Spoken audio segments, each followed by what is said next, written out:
Theatre പൂരപ്പറമ്പാക്കി Ravanaprabhu release. നൂതന ദൃശ്യ ശബ്ദ വിസ്മയങ്ങളുമായി 4K അറ്റ്മോസിൽ ഇന്ന് രാവിലെ 7:30 മുതലാണ് ചിത്രം വീണ്ടും പ്രേക്ഷകർക്ക് മുന്നിലെത്തിയത്. കേരളത്തിൽ 170ഓളം തിയേറ്ററുകളിലാണ് ചിത്രം പ്രദർശനത്തിന് എത്തിയത്. ഇത് നടേശനും പിള്ളേരെ നോക്കിക്കോളാം.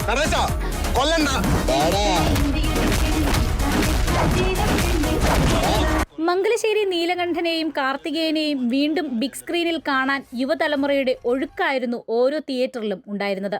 പല ഷോകൾക്കും ടിക്കറ്റ് കിട്ടാനില്ല. ബുക്ക് മൈ ഷോയിലും രാവണപ്രഭു തരംഗമാണ്.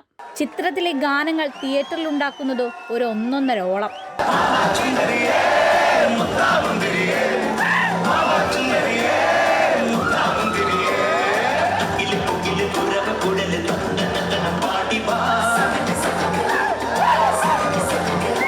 രാവണപ്രഭു റിലീസായ സമയത്ത് ജനിച്ചിട്ട് പോലും ഇല്ലാത്തവർ റിലീസിൽ ആടിത്തിമിർക്കുകയാണ്. രഞ്ജിത്ത് തിരക്കഥ എഴുതി സംവിധാനം ചെയ്ത ചിത്രത്തിലെ ഓരോ കഥാപാത്രങ്ങളും മലയാളിക്ക് പ്രിയപ്പെട്ടത് തന്നെ.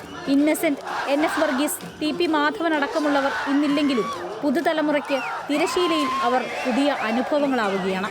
ആശീർവാദ് സിനിമാസിന്റെ ബാനറിൽ ആന്റണി പെരുമ്പാവൂർ നിർമ്മിച്ച ചിത്രം 4K അറ്റ്മോസിൽ എത്തിക്കുന്നത് മാറ്റിനി നൗ എന്ന കമ്പനിയാണ്.